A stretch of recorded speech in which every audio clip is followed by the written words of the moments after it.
ಹರಿ ಓಂ ಅಂಜನಾನಂದನಂ ವೀರಂ ಜಾನಕಿ ಶೋಕನಾಶನಂ ಕಪೀಶಮಕ್ಷ ಹಂತಾರಂ ವಂದೇ ಲಂಕಾ ಭಯಂಕರಂ. ನಮಸ್ಕಾರ ಸ್ನೇಹಿತರೆ, ನಮ್ಮ ರಾಮಾಯಣ ರಸಪ್ರಶ್ನೆ ಸರಣಿಯಲ್ಲಿ ನಾವು ಯಶಸ್ವಿಯಾಗಿ ಕಿಷ್ಕಿಂಧಾಕಾಂಡವನ್ನು ಪೂರೈಸಿ ಇಂದು ರಾಮಾಯಣದ ಅತ್ಯಂತ ಭಕ್ತಿಪೂರ್ವಕ ಹಾಗೂ ಅದ್ಭುತವಾದ ಅಧ್ಯಾಯ ಸುಂದರಕಾಂಡಕ್ಕೆ ಕಾಲಿಡುತ್ತಿದ್ದೇವೆ. ಸುಂದರಕಾಂಡ ಎಂದರೆ ಅದು ಬರೀ ಹನುಮಂತನ ಪರಾಕ್ರಮದ ಕಥೆಯಲ್ಲ, ಅದು ಅಚಲವಾದ ವಿಶ್ವಾಸ, ಅಸಾಧ್ಯವಾದುದನ್ನು ಸಾಧ್ಯಗೊಳಿಸುವ ಧೀರತೆ ಮತ್ತು ಭಕ್ತಿಯ ವಿಜಯದ ಸಂಕೇತ. ಸಾಗರವನ್ನು ದಾಟಿದ ಮಾರುತಿಯ ವೇಗ, ಲಂಕೆಯಲ್ಲಿ ಸೀತೆಯನ್ನು ಕಂಡುಕೊಂಡ ಕ್ಷಣ ಹಾಗೂ ರಾಮನ ಮುದ್ರಿಕೆಯನ್ನು ತಲುಪಿಸಿದ ಆ ಪವಿತ್ರ ಸಂದೇಶ, ಹೀಗೆ ಸುಂದರಕಾಂಡದ ಪ್ರತಿಯೊಂದು ಘಟನೆಯೂ ರೋಚಕ. ಬನ್ನಿ, ಹನುಮಂತನ ಈ ಸಾಹಸಗಾಥೆಯ ಬಗ್ಗೆ ನಿಮ್ಮ ಜ್ಞಾನ ಎಷ್ಟಿದೆ ಎಂದು ತಿಳಿಯೋಣ. ಸುಂದರಕಾಂಡದ ಕುರಿತಾದ ಈ ವಿಶೇಷ ರಸಪ್ರಶ್ನೆ ಸರಣಿ ಈ ದಿನ ಆರಂಭಿಸಿದ್ದೇವೆ. ಜೈ ಶ್ರೀರಾಮ್, ಜೈ ಹನುಮಾನ್. ನಾವು ಹಿಂದಿನ ಭಾಗವಾದ ಕಿಷ್ಕಿಂಧಾಕಾಂಡದಲ್ಲಿ ಒಂದು ಬೋನಸ್ ಪ್ರಶ್ನೆಯನ್ನು ಕೇಳಿದ್ದೆವು. ಈಗ ಆ ಉತ್ತರ ಹೇಳುವ ಸಮಯ. ಬೋನಸ್ ಪ್ರಶ್ನೆ ಹೀಗಿತ್ತು: ಕಿಷ್ಕಿಂಧಾಕಾಂಡವು ರಾಮಾಯಣದ ಎಷ್ಟನೇ ಕಾಂಡ? ಎ 2ನೇ, ಬಿ 3ನೇ, ಸಿ 4ನೇ, ಡಿ 5ನೇಯ? ಈ ಪ್ರಶ್ನೆಗೆ ಸರಿಯಾದ ಉತ್ತರ ಸಿ 4ನೇಯ. ಮೊದಲನೆಯ ಪ್ರಶ್ನೆ: ಹನುಮಂತನು ಲಂಕೆಗೆ ಹೋಗಲು ಸಮುದ್ರವನ್ನು ದಾಟುವಾಗ ಹಾರಿದ್ದು ಯಾವ ಪರ್ವತದ ಮೇಲಿಂದ? ಎ ಋಷಮುಖ ಪರ್ವತ, ಬಿ ಮಹೇಂದ್ರ ಪರ್ವತ, ಸಿ ಮಲಯ ಪರ್ವತ, ಡಿ ಹಿಮವಂತ ಪರ್ವತ? ನಿಮ್ಮ ಸಮಯ ಪ್ರಾರಂಭ.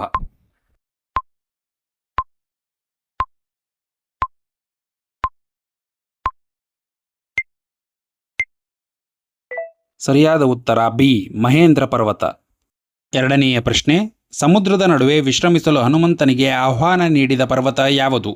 ಎ ಮೇರು ಪರ್ವತ, ಬಿ ಮೈನಾಕ ಪರ್ವತ, ಸಿ ವಿಂಧ್ಯ ಪರ್ವತ, ಡಿ ಗೋವರ್ಧನ ಪರ್ವತ? ನಿಮ್ಮ ಸಮಯ ಪ್ರಾರಂಭ.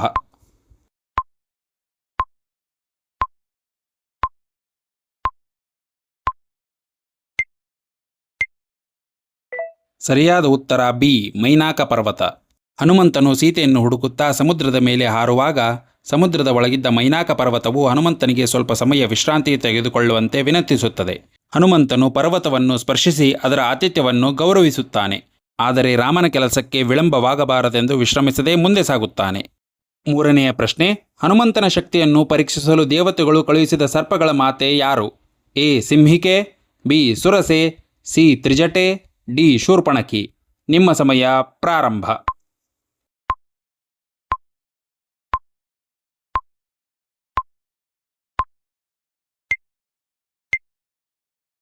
ಸರಿಯಾದ ಉತ್ತರ ಬಿ ಸುರಸೆ. ರಾಮಾಯಣದ ಸುಂದರಕಾಂಡದಲ್ಲಿ ಹನುಮಂತನು ಸಮುದ್ರವನ್ನು ಹಾರುವಾಗ ಅವನ ಬಲ ಮತ್ತು ಬುದ್ಧಿವಂತಿಕೆಯನ್ನು ಪರೀಕ್ಷಿಸಲು ದೇವತೆಗಳು ನಾಗಮಾತೆಯಾದ ಸುರಸೆಯನ್ನು ಕಳುಹಿಸುತ್ತಾರೆ. ಸುರಸೆಯು ಹನುಮಂತನನ್ನು ನುಂಗಲು ಯತ್ನಿಸಿದಾಗ ಹನುಮಂತನು ತನ್ನ ದೇಹವನ್ನು ಬೃಹತ್ತಾಗಿ ಬೆಳೆಸಿ ನಂತರ ಕ್ಷಣಾರ್ಧದಲ್ಲಿ ಅತಿ ಸಣ್ಣ ರೂಪವನ್ನು ತಾಳಿ ಅವಳ ಬಾಯಿಯೊಳಗೆ ಹೋಗಿ ಬರುತ್ತಾನೆ. ಇದರಿಂದ ಪ್ರಸನ್ನಳಾದ ಸುರಸೆಯು ಹನುಮಂತನನ್ನು ಹರಿಸಿ ಕಳುಹಿಸುತ್ತಾಳೆ. ನಾಲ್ಕನೆಯ ಪ್ರಶ್ನೆ: ಹನುಮಂತನ ನೆರಳನ್ನು ಹಿಡಿದು ಎಳೆಯುವ ಮೂಲಕ ಅವನ ವೇಗವನ್ನು ತಡೆದ ರಾಕ್ಷಸಿ ಯಾರು? A Lankini, B Surase, C Simhike, D Ayomayi? ನಿಮ್ಮ ಸಮಯ ಪ್ರಾರಂಭ.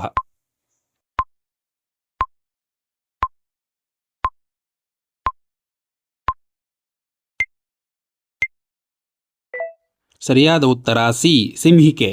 ಹನುಮಂತನು ಲಂಕೆಗೆ ಸಮುದ್ರದ ಮೇಲೆ ಹಾರಿ ಹೋಗುತ್ತಿರುವಾಗ ಸಿಂಹಿಕೆ ಎಂಬ ರಾಕ್ಷಸಿಯು ಅವನ ನೆರಳನ್ನು ಹಿಡಿದು ಎಳೆದು ಹನುಮಂತನ ವೇಗವನ್ನು ತಡೆಯುತ್ತಾಳೆ. ನಂತರ ಹನುಮಂತನು ಅವಳ ಬಾಯಿಯೊಳಗೆ ನುಗ್ಗಿ ಅವಳನ್ನು ಸಂಹರಿಸುತ್ತಾನೆ. ಐದನೆಯ ಪ್ರಶ್ನೆ: ಲಂಕೆಯ ದ್ವಾರಪಾಲಕಿಯಾಗಿದ್ದ ಯಾವ ರಾಕ್ಷಸಿಯನ್ನು ಹನುಮಂತನು ಸೋಲಿಸಿ ಲಂಕೆಯನ್ನು ಪ್ರವೇಶಿಸಿದನು? A Mandodari, B Lankini, C Tataka, D Shurpanakhi? ನಿಮ್ಮ ಸಮಯ ಪ್ರಾರಂಭ.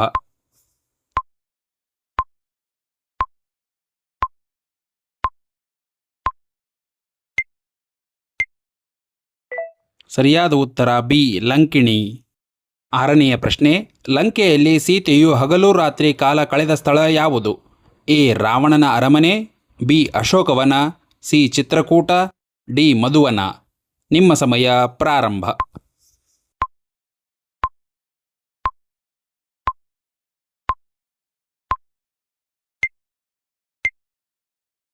ಸರಿಯಾದ ಉತ್ತರ ಬಿ ಅಶೋಕವನ.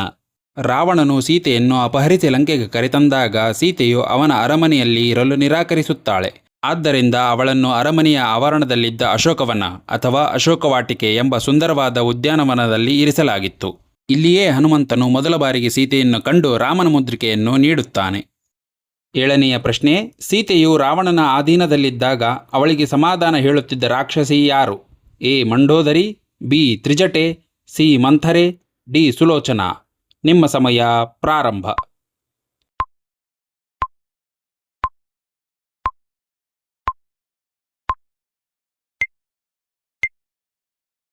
ಸರಿಯಾದ ಉತ್ತರ ಬಿ ತ್ರಿಜಟೆ.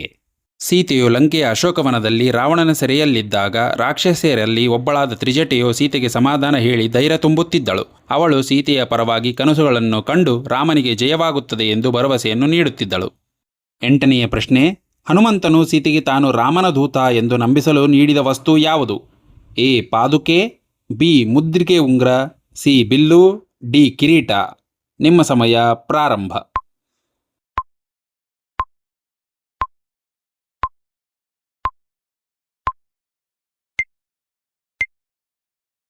ಸರಿಯಾದ ಉತ್ತರ ಬಿ ಮುದ್ರೆ ಉಂಗುರ.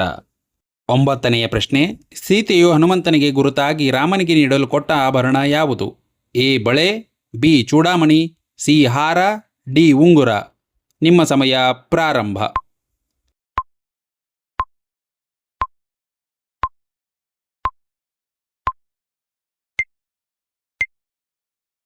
ಸರಿಯಾದ ಉತ್ತರ ಬಿ ಚೂಡಾಮಣಿ. ಹನುಮಂತನು ಅಶೋಕವನದಲ್ಲಿ ಸೀತೆಯನ್ನು ಭೇಟಿಯಾದಾಗ ಸೀತೆಯು ತಾನು ಸುರಕ್ಷಿತವಾಗಿರುವುದಕ್ಕೆ ಸಾಕ್ಷಿಯಾಗಿ ಮತ್ತು ರಾಮನಿಗೆ ತನ್ನ ಗುರುತಾಗಿ ತನ್ನ ತಲೆಯ ಆಭರಣವಾದ ಚೂಡಾಮಣಿಯನ್ನು ಹನುಮಂತನಿಗೆ ನೀಡುತ್ತಾಳೆ. 10ನೆಯ ಪ್ರಶ್ನೆ, ಅಶೋಕವನವನ್ನು ಧ್ವಂಸ ಮಾಡಿದ ಹನುಮಂತನನ್ನು ಸೆರೆಹಿಡಿಯಲು ಬಂದ ರಾವಣನ ಕಿರಿಯ ಮಗ ಯಾರು? A Meghanada, B Akshayakumara, C Prahasta, D Atikaya. ನಿಮ್ಮ ಸಮಯ ಪ್ರಾರಂಭ.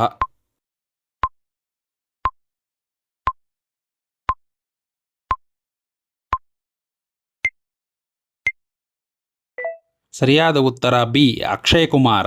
ಹನುಮಂತನು ಲಂಕೆಯ ಅಶೋಕವನವನ್ನು ಧ್ವಂಸ ಮಾಡಿದಾಗ ರಾವಣನು ಮೊದಲು ತನ್ನ ಕಿರಿಯ ಮಗನಾದ ಅಕ್ಷಯಕುಮಾರನನ್ನು ಹನುಮಂತನನ್ನು ಸೆರೆಹಿಡಿಯಲು ಕಳುಹಿಸುತ್ತಾನೆ.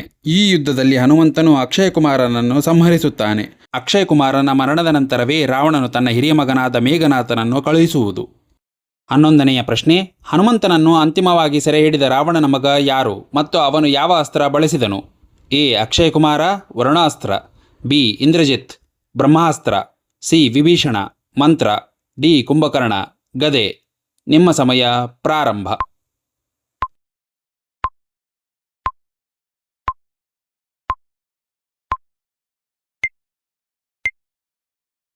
ಸರಿಯಾದ ಉತ್ತರ B Indrajit, Brahmastra.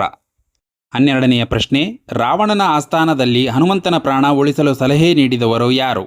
A Mandodari, B Vibhishana, C Kumbhakarna, D Prahasta. ನಿಮ್ಮ ಸಮಯ ಪ್ರಾರಂಭ.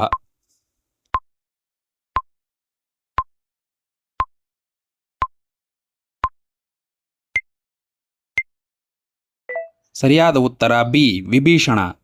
ರಾವಣನು ಹನುಮಂತನನ್ನು ಕೊಲ್ಲಲು ಆಜ್ಞಾಪಿಸಿದಾಗ ವಿಭೀಷಣು ಮಧ್ಯಪ್ರವೇಶಿಸಿ ದೂತನನ್ನು ಕೊಲ್ಲುವುದು ಧರ್ಮವಲ್ಲ ಎಂದು ರಾವಣನಿಗೆ ತಿಳಿ ಹೇಳುತ್ತಾನೆ. ಹನುಮಂತನ ಪ್ರಾಣ ಉಳಿಸಲು ಸಲಹೆ ನೀಡಿದವನು ವಿಭೀಷಣ. 13ನೆಯ ಪ್ರಶ್ನೆ, ಶಿಕ್ಷೆಯ ರೂಪದಲ್ಲಿ ರಾವಣನು ಹನುಮಂತನ ಯಾವ ಅಂಗಕ್ಕೆ ಬೆಂಕಿ ಹಚ್ಚಲು ಆದೇಶಿಸಿದನು? ಎ ಕೈಗಳಿಗೆ, ಬಿ ಬಾಲಕ್ಕೆ, ಸಿ ಕಾಲುಗಳಿಗೆ, ಡಿ ತಲೆಗೆ. ನಿಮ್ಮ ಸಮಯ ಪ್ರಾರಂಭ.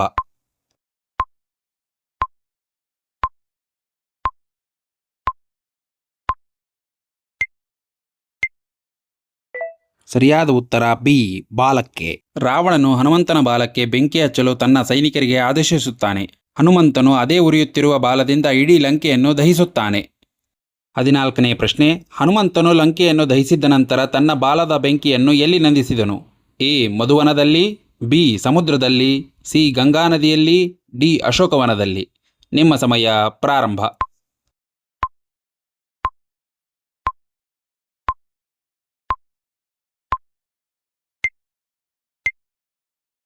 ಸರಿಯಾದ ಉತ್ತರ ಬಿ ಸಮುದ್ರದಲ್ಲಿ. 15ನೇ ಪ್ರಶ್ನೆ, ಹನುಮಂತನು ಲಂಕೆಯಿಂದ ಹಿಂದಿರುಗಿದ ನಂತರ ರಾಮನಿಗೆ ಹೇಳಿದ ಮೊದಲ ವಾಕ್ಯ ಯಾವುದು? ಎ ಸೀತೆ ಲಂಕೆಯಲ್ಲಿದ್ದಾಳೆ, ಬಿ ಕಂಡೆನು ಸೀತೆಯನ್ನು, ಸಿ ರಾವಣನನ್ನು ಕಂಡೆನು, ಡಿ ಲಂಕೆ ಸುಟ್ಟು ಹೋಯಿತು. ನಿಮ್ಮ ಸಮಯ ಪ್ರಾರಂಭ.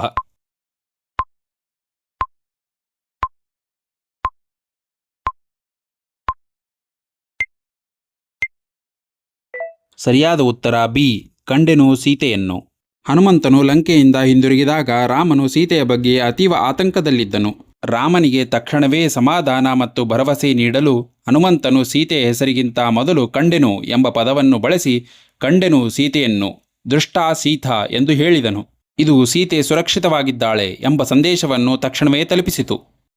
ವೀಕ್ಷಕರೇ, ರಾಮಾಯಣದ ಅತ್ಯಂತ ಪವಿತ್ರವಾದ ಸುಂದರಕಾಂಡದ ರಸಪ್ರಶ್ನೆ ಸರಣಿ ಸಂಪೂರ್ಣಗೊಂಡಿದೆ. ಹನುಮಂತನು ಸಾಗರವನ್ನು ಲಂಘಿಸಿ ಸೀತಾದೇವಿಯ ದರ್ಶನ ಪಡೆದು ರಾಮನಿಗೆ ಆಕೆಯ ಕುಶಲವಾರ್ತೆಯನ್ನು ತಲುಪಿಸುವವರೆಗೂ ಈ ಅದ್ಭುತ ಮಯಣದಲ್ಲಿ ನಮ್ಮ ಜೊತೆಗೆ ಇದ್ದ ನಿಮಗೆಲ್ಲರಿಗೂ ಧನ್ಯವಾದಗಳು. ಸುಂದರಕಾಂಡ ಮುಕ್ತಾಯವಾಗಿದೆ. ಈಗ ಧರ್ಮ ಮತ್ತು ಅಧರ್ಮ ನಡುವಿನ ಮಹಾಯುದ್ಧದ ಸಮಯ. ನಮ್ಮ ಮುಂದಿನ ಸರಣಿಯಲ್ಲಿ ನಾವು ಯುದ್ಧದ ಕಾಂಡ ರೋಚಕ ಪ್ರಶ್ನೆಯೊಂದಿಗೆ ಮತ್ತೆ ಭೇಟಿಯಾಗೋಣ. ಈ ವಿಡಿಯೋ ಇಷ್ಟವಾದರೆ ಲೈಕ್ ಮಾಡಿ ಮತ್ತು ನಿಮ್ಮ ಸ್ನೇಹಿತರೊಂದಿಗೆ ಹಂಚಿಕೊಳ್ಳಿ. ಮಂಗಲಂ ಕೋಸಲೇಂದ್ರಾಯ ಮಹನೀಯ ಗುಣಾತ್ಮನೆ ಚಕ್ರವರ್ತಿ ತನುಜಾಯ ಸಾರ್ವಭೌಮಾಯ ಮಂಗಲಂ. ಜೈ ಶ್ರೀರಾಮ್, ಜೈ ಆಂಜನೇಯ. ನಮಸ್ಕಾರ.